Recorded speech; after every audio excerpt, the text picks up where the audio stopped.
Министр сельского хозяйства Коми призвал владельцев домашней птицы на карантинных территориях по птичьему гриппу содействовать ветеринарам при обходе хозяйств.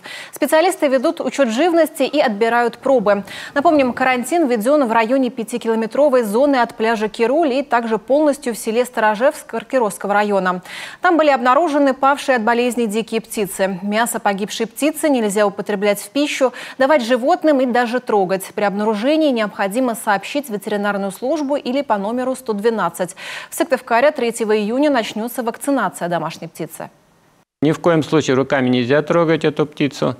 Ветеринары придут, отберут эту павшую птицу и проведут дезинфекцию именно этого места. Проводится двухразовая дезинфекция. Профилактические меры, конечно, обязательно надо соблюдать. Это в первую очередь. Прежде всего, надо защитить домашние птицы от контакта с дикими птицами.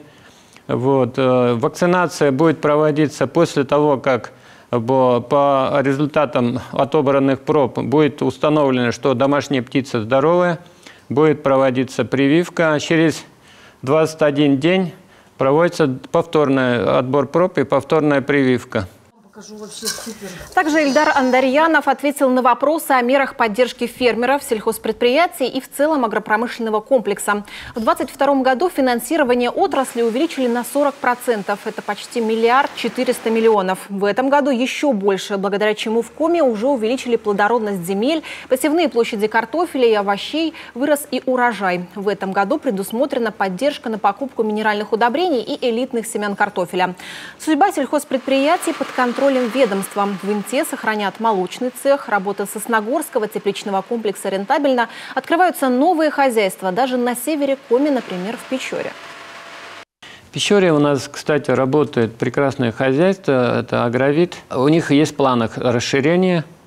Кроме того, там фермерские хозяйства тоже активно работают. У нас также грант получил фермер, который разведением форели начал заниматься. Там у него 5 бассейнов, 2000 молодей купил. Есть возможность у него также расширяться. Если у него все получится, значит, это в дальнейшем, я думаю, что будет расширяться. Во всяком случае, помещение ему позволяет. Есть положительная динамика в работе с безнадзорными собаками. В 2022 было на 18% укусов меньше, чем годом ранее. Уже работают приюты в Воркуте, Усинске, Сыктывкаре, Ухте, Ижме, частично в Печоре и Сыктывдинском районе. С 1 июля должны открыться приюты для четвероногих в Троицко-Печорске, Сосногорске, Вуктыле и Инте. Субсидии на строительство уже направлены муниципалитетам, а контракты заключены.